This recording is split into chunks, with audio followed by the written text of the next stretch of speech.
everyone out there, welcome to another episode of Your Brain on Hops. With me as always, I have Dan and Alex, and this is a special episode. It's part 2 of a 2-part series that we're doing with Western New York Brews. The first collaboration episode. It's a collab. We're doing it down in Scott's awesome basement. Scott, thank you so much for hosting us. Thank you. Thank you for coming. I'll tell you, the actual plan is to never put this out, is to just lock you in the basement and then be the only beer and brewing podcast in Buffalo again. That's the actual goal. This is an elaborate plan. That's right. So that's why you're giving us all this homebrew. That's what the trench coat is. The trench coat, the side-eye. I was curious why there were so many locks on your door down here. Yep. Hope you guys like it. Well, that'll do it. At least we can play with trains all night. There's beer. Is it Wi-Fi? I mean, as long as we're allowed to use Yeah, there's Wi-Fi. Yeah, that's beer, true. Wi-Fi. You're fine, feed right? us eventually. Fine. I'm like, I'll be okay then. Yeah, I'll rate this 4 out of 5 stars on kidnap.com.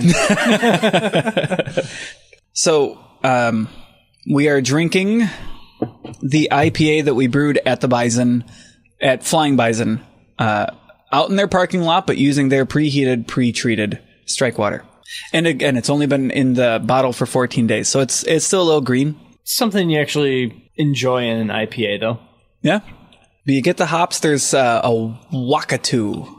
I think is the name of the hop. Because we went up to Niagara Traditions and we gave him the normal hop bill, and he didn't have one of them. So he goes, here's the Wakatu, which would be very similar. It's nice. Yeah.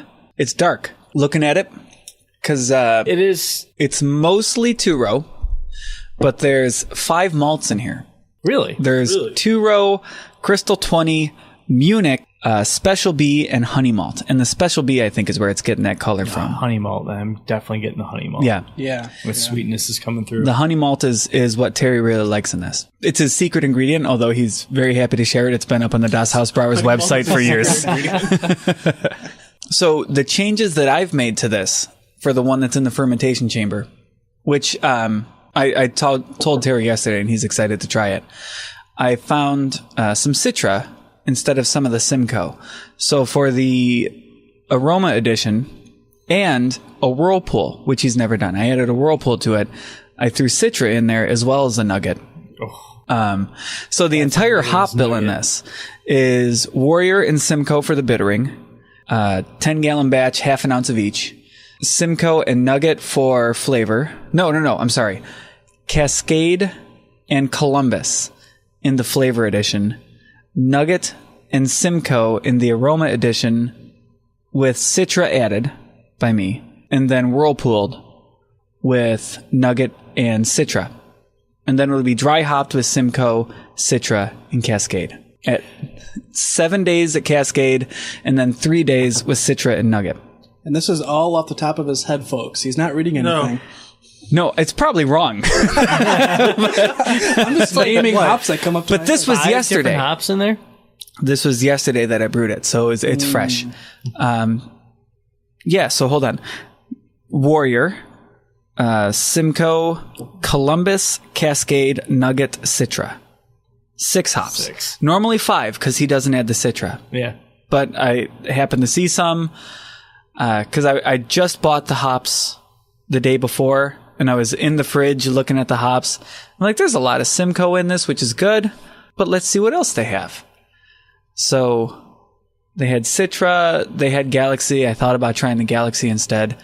Galaxy's really nice. Yeah. But you know what? Citra, I could see that working real well. Right? Yeah. I wanted to go slightly more tropical Yeah. without making a fruit bomb. Yeah. No, I think that would do that, especially since there's so many other hops besides Citra. Yeah. But also just kind of like rounding out that bittersweet body that it has. So when they say simplicity, the 5 malts and 6 hops in So this, there's nothing simple about that. What do you there is nothing simple about this one. But again, Terry came home with the Best in Show 2012 at the Simple Brew Bash. 6 IPA. And he'll swear by the Special B and the honey. If you tell him that you're going to take those 2 out, he will disavow that beer. It's not his beer. The Special B is where it's at. So Interesting. So Dan just came up with a name, but I want to propose a new name. Yeah. As a comic book lover, I want you to call it the Sinister Six. The Sinister there you go. 6. Yes. Nice. Nice play off of me. Thank you. So for the Bagged and Boardcast when they're listening. But I'm hoping that it comes out very similar to this with, I'm hoping it's going to come out a little bit drier. What did this end at? I don't know what his ended at. Oh, this was his. Yep. Oh, okay. Yeah, I have no idea. I'm hoping to really bring mine down. Bring it out a little bit drier and have some more Citra character in that. Yeah, I mean, I think that's a good way to go with this beer. Yeah. It's a pretty good IPA to begin with, but a little bit of Citra in there. So in mine, he's not oxygenating. So I oxygenated for a minute in the 10-gallon batch and then threw in the yeast. I've got a blow-off tube. I've got about 10.5 gallons and a 13.5 gallon fermenter. I don't think it'll be an issue. But I put the blow-off tube in there anyway. But he doesn't do the whirlpool, and I think I mashed a little bit lower than he generally does to see if I can dry this out. Fermentable and and he throws in about 1 or 2 teaspoons of gypsum, and I threw in 15 based on Palmer saying throw in 15. It sounds like a lot. Yeah, it does. Well, 10 gallons. In a 10-gallon batch. Just in the mash, or? I threw it in the mash. Okay. But hopefully a lot of that will be coming through. Yeah, so hopefully a lot of the sulfates actually made it into the kettle. Yeah. You have a nice, like fluffy hot break in the... Oh, yeah. In the boil, yeah. No, almost boiled over during the hot break. Before I added a single hop. Almost boiled over. Nice. Yeah, caught it just in time. Wouldn't be the first time, but I have a 15-gallon pot, and I took about 13.5 gallons out of the mash tun. Fly sparged it where he's batch sparging. What else? I prefer fly sparging. I definitely get a better extraction. Yeah. When I fly sparge. The first runnings on this came out really, really dark and scared me. Well, what's the alcohol on this one? This one, probably 6.5 to 7. Okay. Which is about what mine will be too, because I hit the numbers just like he was saying it should be. But I pulled more wort. I pulled more than he normally does. Because when I told him 13.5, he's like, oh, I normally get like 12.5. And I said, well, to hit the number, 10:49 pre-boil, 10:55 post-boil. Now, why would it run dark? I think it is dark, but it's not. Yeah, I think because of the Crystal 20 and the Special B. Yeah, it's Special B. Running it dark. But you know what? I don't think you're going to get it as dry because of that Special B. We'll see. I'm going to knock on wood. Yeah. I look forward to trying it. Right? The fermentation chamber is working hard in this 82-degree room to bring it down and keep it down at 67. It's still at 68. Yeah, 68.6. Yeah, 68.6. That's not that bad.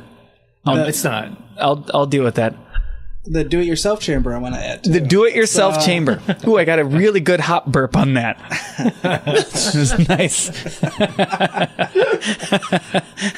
The sign of a good IPA. Come on, you know what a hop burp is. There was a good hop burp just now. And there are good hop burps and there are bad hop burps. So. Flash. And this we're going to serve at the Homebrewers Picnic. You going to be at that in August? Yeah. Sultans will be there. Yeah, the 7th, is it? Yeah, something like that. Yeah. Maybe. I don't know. I think it's the 7th because I think it's the same weekend. That's why I can't go to... That's one of the reasons I can't now go you to give us an BTC. explanation. Okay. And we're bringing this IPA as a representation just because this is what we brewed as the group. When we had our meeting, like, what are we going to brew and bring? Well, Terry's IPA. We'll bring Terry's IPA. I like Flower Power a lot, and this is very reminiscent of Flower Power. This one, not so much because of the Wakatu, I think. But his original is very similar to a Flower Power. Okay. It is a good IPA. I like it. I used to not like it. Flower Power? Yeah. Oh, okay. I don't know why. No, but Flower like the first Power is couple my times Mary I had Berry. it, I was like, I'm not a fan of this. I won't drink it again. And then I had it maybe a year or two later, and all of a sudden I was just like, wow, this is really freaking good. Now, you still liked IPAs, though, then? Yeah. You just don't like Flower Power? Yeah. It just didn't do it for me. That is weird. No, if I could be on a desert island with one beer for the rest of my life, it'd have to be Flower Power. Really? Yeah. Any beer? We have pegged this question on One the show. beer. It's my Flower Power. And it's Flower Power is not overly bitter. It's not overly sweet. It's not overly citrusy. It's not overly dank. It's not overly piney.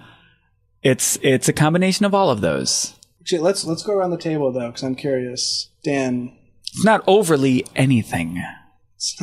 Desert Island, Stranded. What beer am I stuck with? Yeah, one beer.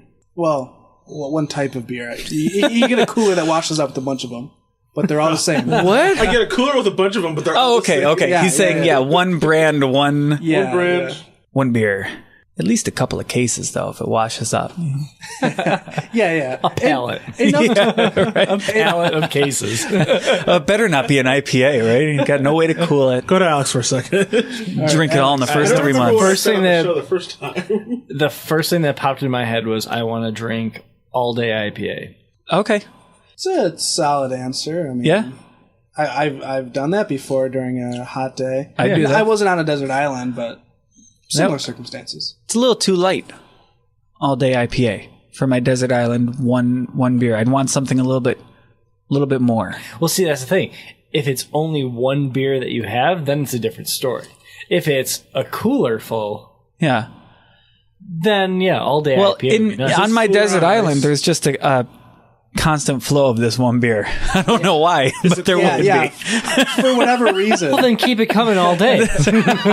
Is it cold? Is it not nice? It's like their ice packed in this cooler. Is it like sea ice? Like you get the beer. Sea ice. Like, sea ice. You get it the way it should be drank. Served all the time. Yes. Like, it's always pristine every time.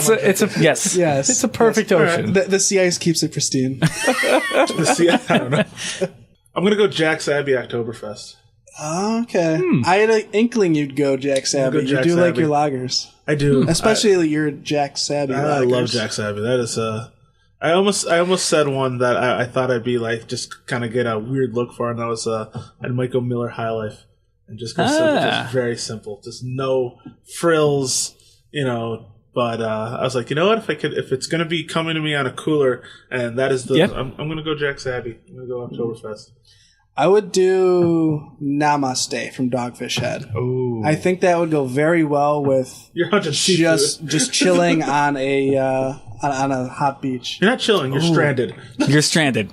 Stranded desert. Stranded on a hot desert thing with sea ice brought beers. Gonna get ridiculed for that sea ice. I wouldn't mind just a constant supply of Namaste. What about piercing pills? That beer's really grown on me. Never had a piercing pills. Really? By who? Dogfish. Pilsner with pear juice. Ah. Yeah. Okay. I haven't had that in a while. I had a couple of them outdoors the other day, and it was very refreshing. See, I like how your choice with the all-day IPA is like, I'm stranded on a desert island, but I don't want to get wasted.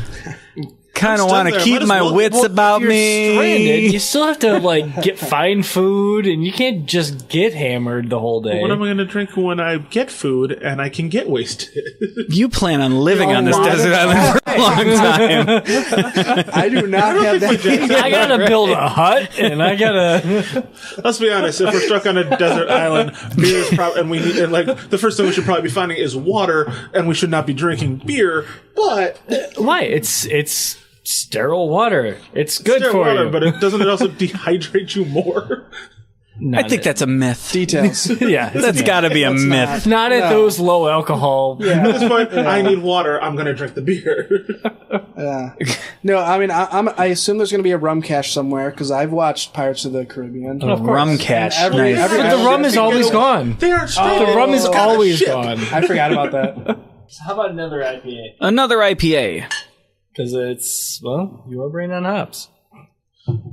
That's a solid reason, but you don't need a reason for another IPA. That's true. Do you have... I'm sorry. I'll let you, okay. We had a moment. It was nice. Okay, I'll let you do it. You're a big boy. I wanted to hold your hand a little bit. I found my opportunity. I went for it. It's okay. It's okay. You know what? Life's about taking chances. What is that smell? Something you always want to hear when you... No, in a good way. What is that? It's a very different hop. Hold on. Yeah. It is? Mm-hmm. Different yeast. Okay. It's a little different in the bottle when it is on the tap. It's from the tap. That's fig. Put it into a bottle. That's Fig Newton. Fig. Fig Newton is that smell. But it's still got that. It's still got that. Are you getting Fig Newton out of it? I am now. Okay. Damn it! The power of suggestion, but it does come across that way. Like, what is the smell? I know the smell. The smell is old smell for me. No, you're right. Not only the figs, but just like that bready flavor or from beer. No, not a fig. A Fig Newton. A Fig Newton. Right. Yeah. Is the smell because there is there's Vienna in the Vienna malt in this, which can add that breadiness.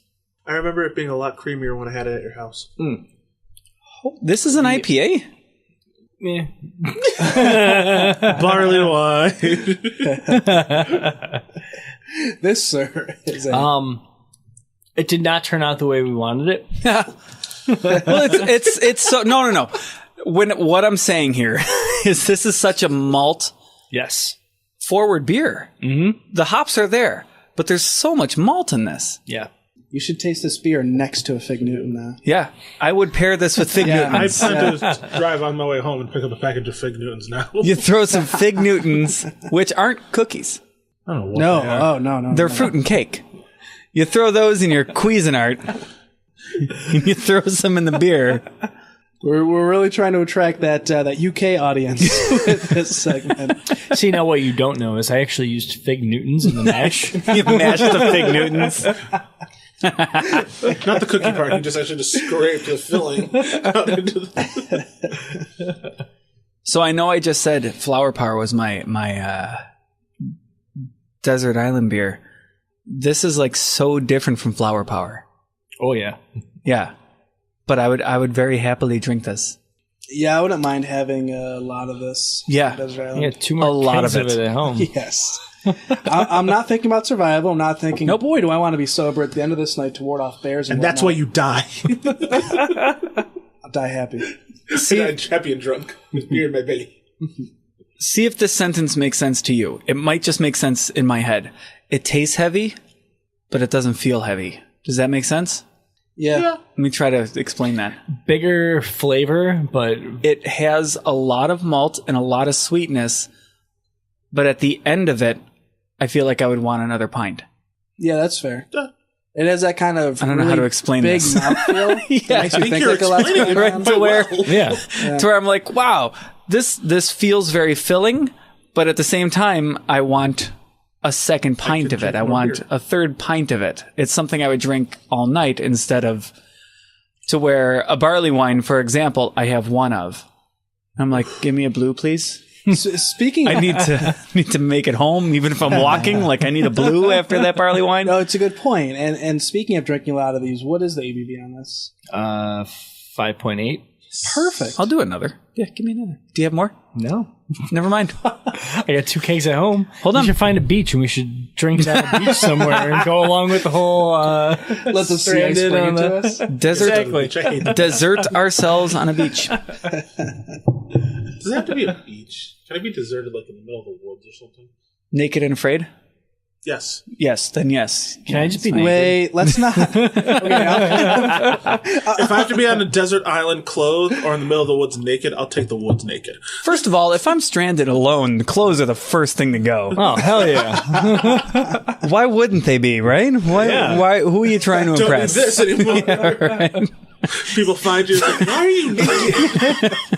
You've been stranded for 30 minutes. Why are you naked? There's a national park right there. And where did this beer come from? I don't know. It just kept showing up. That's why I'm naked. It's the fount of everlasting beer. Yep. Join me. Yep. I would be embarrassing. That's why I'm saying if you were stranded, you'd be building a shelter. And I'd just be done. I'd be like, I've got beer. I'll probably be dead in a couple of days. Starts to storm. Let's see what I can do. What have I never shouted that I've always wanted to shout? I'm still wearing clothes for some reason. Ooh. Yeah. All the empty bottles become my friends. Funny story.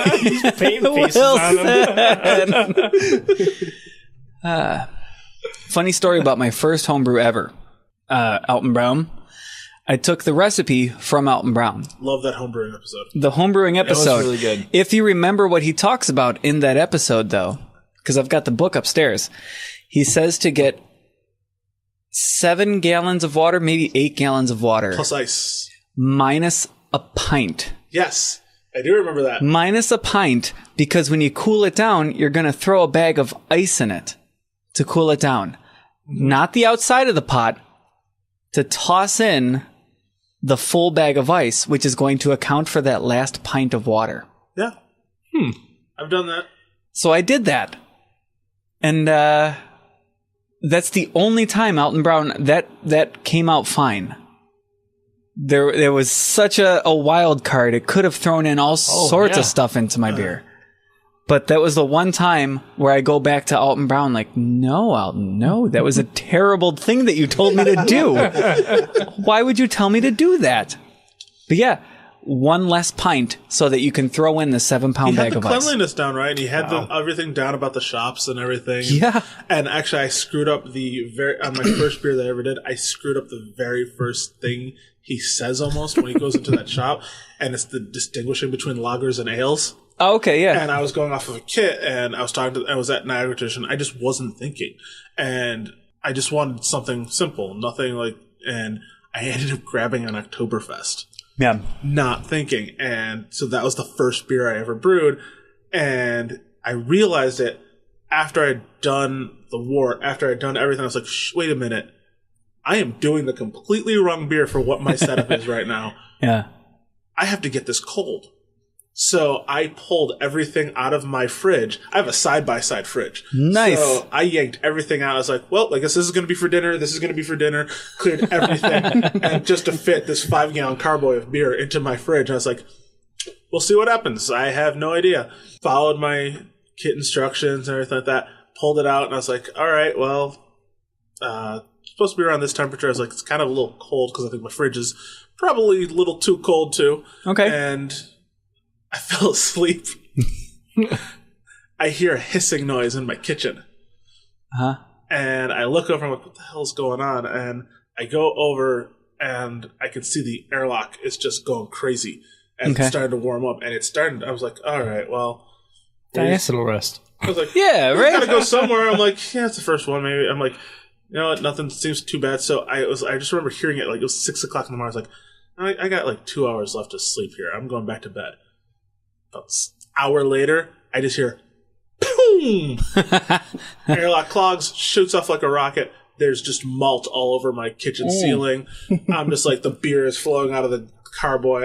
I'm like, okay, towels. I need towels. I need to fill a new first airlock. one. I'm like, okay.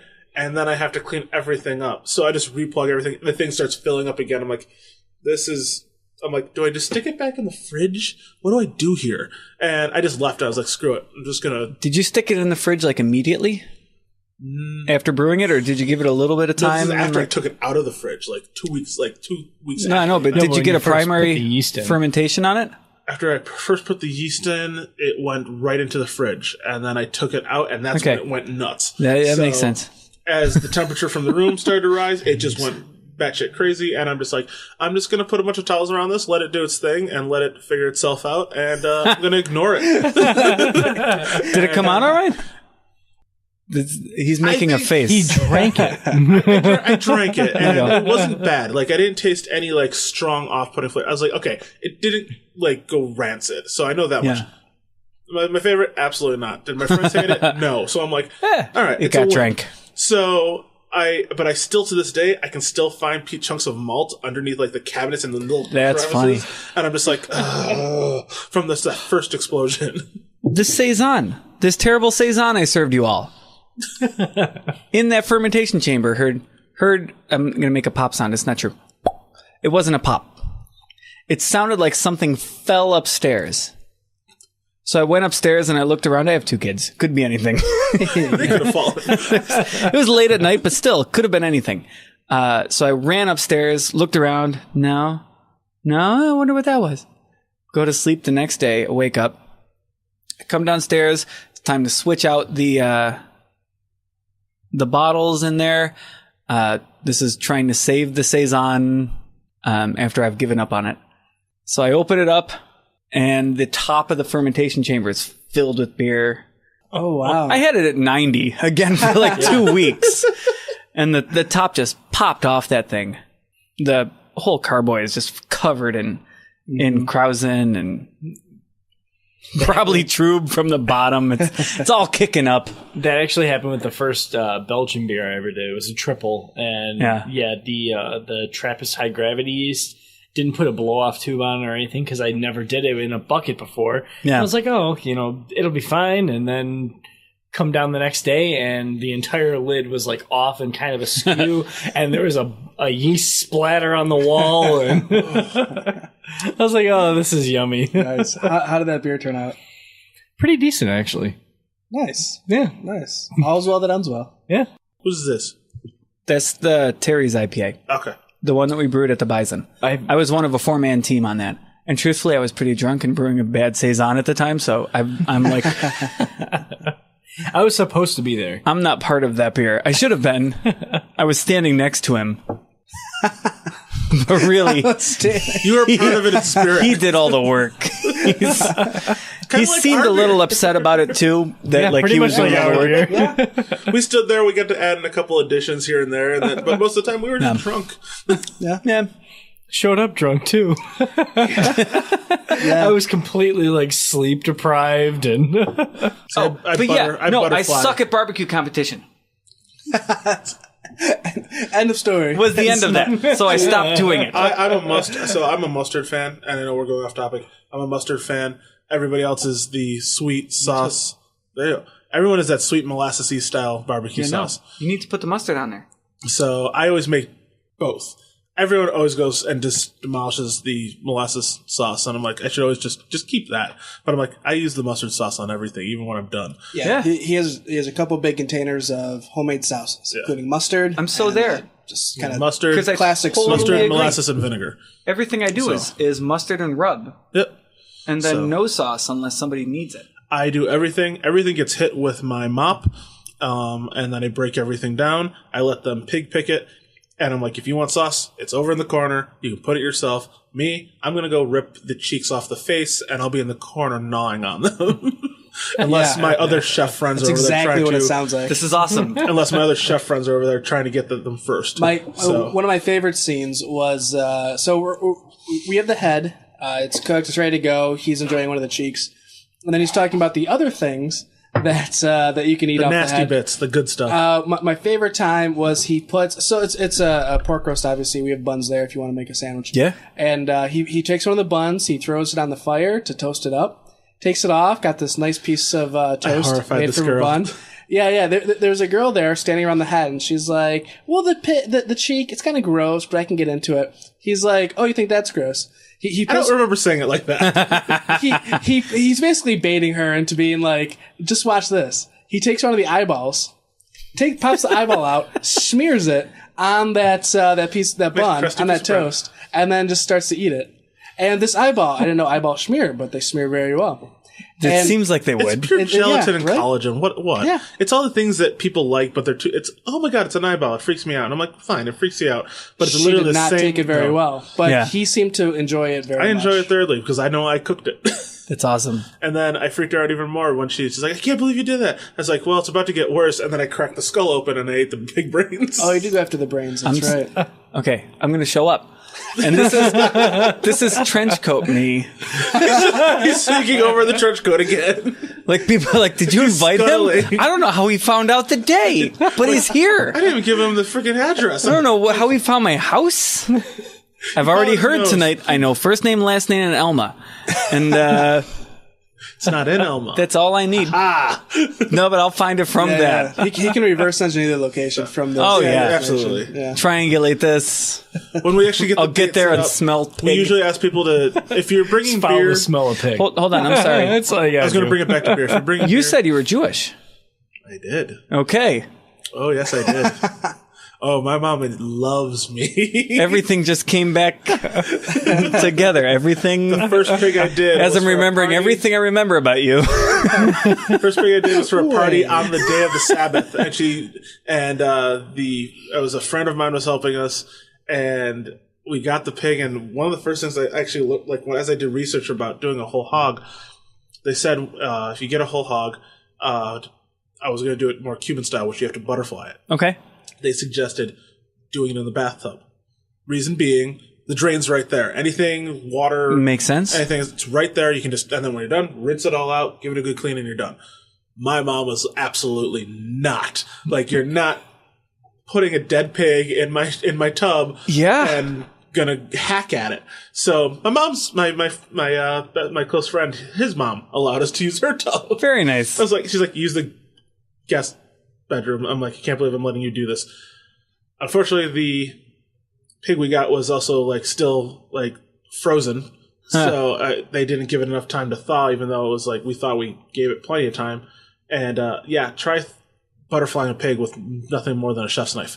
Now I have grab a Sawzall. Now, well, actually, now I have a full angle grinder with just a diamond blade on it. Yeah, perfect. Just for bone. That's it. I'm like, this will not touch metal or anything. It is bone only. It's great. So, just to throw a beer twist into all this, though. I want to hear how it brings it back. What's really nice about the pig roast, other than the delicious pig, I was going to say, is the so some friends of ours that go to Aurora Brew Works a lot in East Aurora, have a thing called cooler roulette.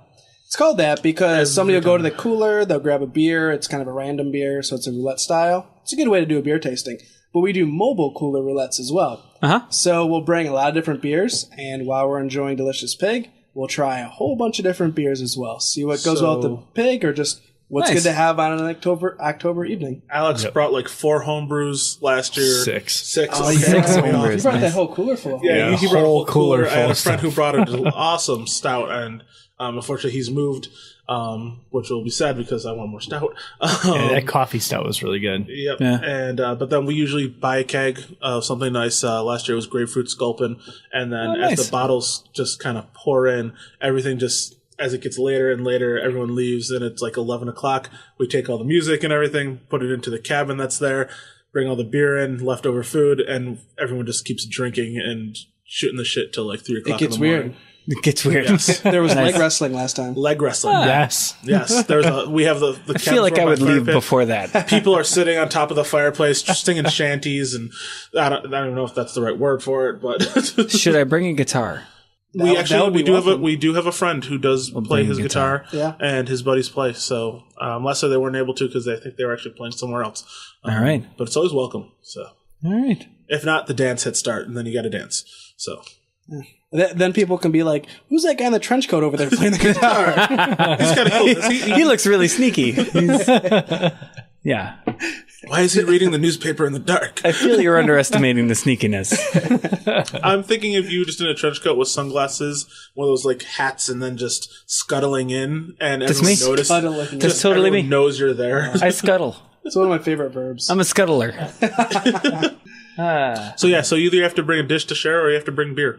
I'll do both. So, Alex, I see you doing something over there. Yeah, what do you got? This was a little experiment. Beer.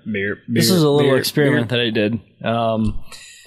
This is an Imperial Wheat Porter that was aged with rum-soaked oak.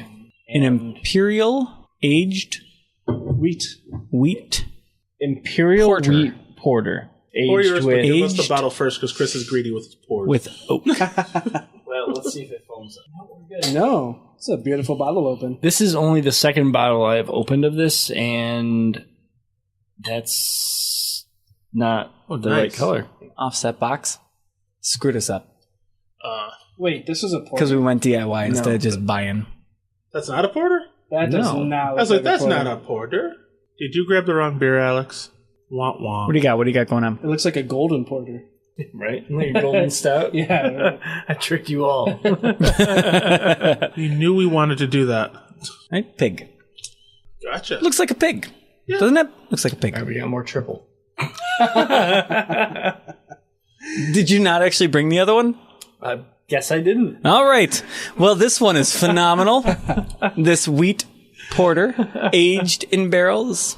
It tastes very much like a Belgian beer. It's crazy how it does that. It's a little sugary. Yeah, got a golden color to it. It tastes like Fig Newton. I'm sick of Fig Newtons. Man, I'm all hyped up about that porter now. You let us down, Alex.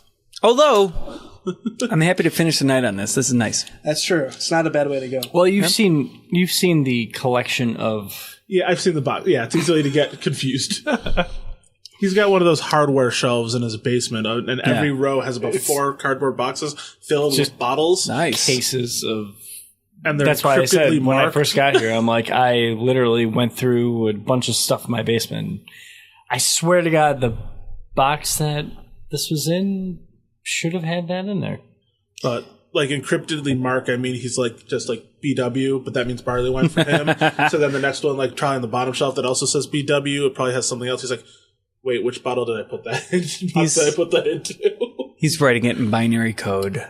1001. That means beer. That means beer. If you look behind you can see my beer cellar. It consists of a bottle of Grounded from Hamburg. And that's it. That's it? That's my beer cellar.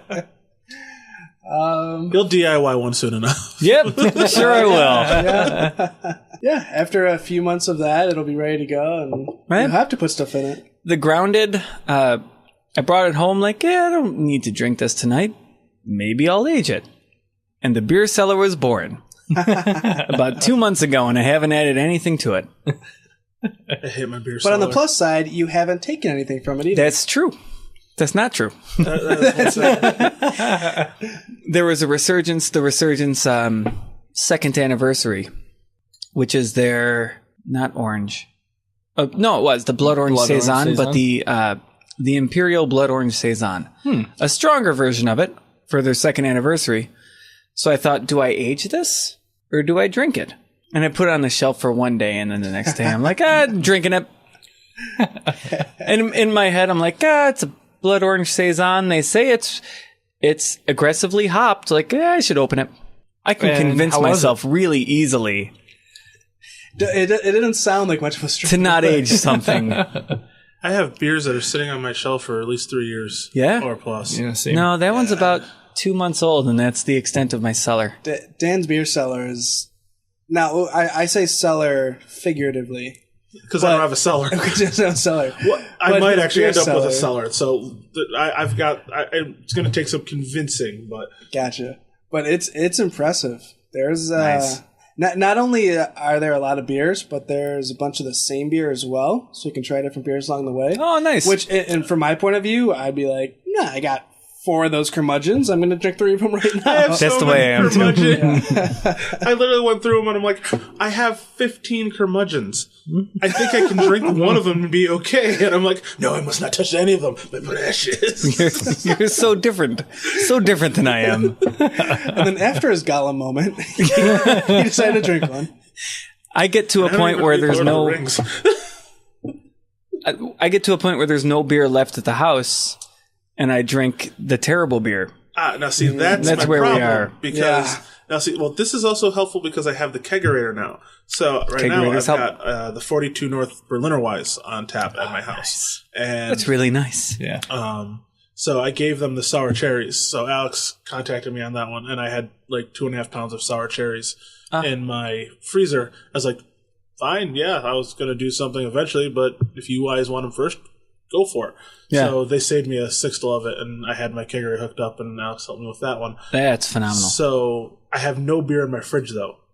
So unless I plan to either drink the Berliner Weiss, which it's very difficult to drink an entire keg of Berliner Weiss on your own after a while, I have to look either to the cellar or I have to go buy more beer. And every time I look at my shelf of cellar beers, I'm like, I don't want to touch them. I refuse to touch them, and I'm back so away. not that way. So I'm like, if it's I'm like, there's beer. I need beer. I don't care how old it is. I want that beer. The beer that's over there in the corner of my kitchen does not get touched until I say so. Nice. So then there's stuff on tap. So my kegerator is a DIY project upstairs? What stage would you say it's in? So you're not supposed to build a kegerator into a countertop unless it's supposed to be. You can kill the compressor if you don't let enough air through. So this kegerator, the Nostalgia KRS 2100 from Amazon, cost me $300. It feels like $300 is a trend And it is. Yeah, it does seem to be the standard pricing. It was on sale. It was the cheapest kegerator on Amazon. When we moved into this house 5 years ago, I said, I want a kegerator. That's all I need. Put it in the basement, in the garage. I don't care. $300, brand new, but the cheapest one on Amazon. So my wife said, if you can make it look like it's supposed to be there, you can put it in the dining room. Like, challenge accepted. All right. So I got some cabinets from Lowe's. Probably took me a year and a half total. Because I'm not a DIY person. I'm a computer nerd. I'm a music nerd. I'm not a DIY guy. So I built the countertop that's up there, laminated wood together and sanded and did all the stuff. Put the kegerator in there. There's still 2 inches on each side and the back to just let it vent out to the front. You can feel it. It's hot. But I made it a 2-tap kegerator. And the KRS 2100 has a 2.5-inch tower, which is not standard. That's proprietary to them because it's the cheapest one available. Normal ones are 3 inches. So you can find 3-inch 2-tap towers everywhere. Online, at stores, at Kegworks, at Niagara Tradition has a 3-inch 2-tap tower. I had to make it work. So I made it work. I had to buy a hole saw. A special-sized hole saw. Always for buying it, tools. Right? With the diamond edge to get through the metal. I had to buy a short shank, which is not normal. A special short shank to fit inside this 2.5-inch kegerator. And then I had to offset them so that they would go over each other on the inside. People listening can't see it. People looking can. I had to offset them. So it took a bunch of extra work to make this a 2-tap kegerator that I built into a cabinet. Total, probably $1,000, $1,200. Cabinet, wood, tools. So that's how much my kegerator at home cost. Right? If I just would have bought, a 2-tap built-in kegerator, I probably could have got the same exact thing for about that. Maybe less. You and your dad, just put a shed right out there.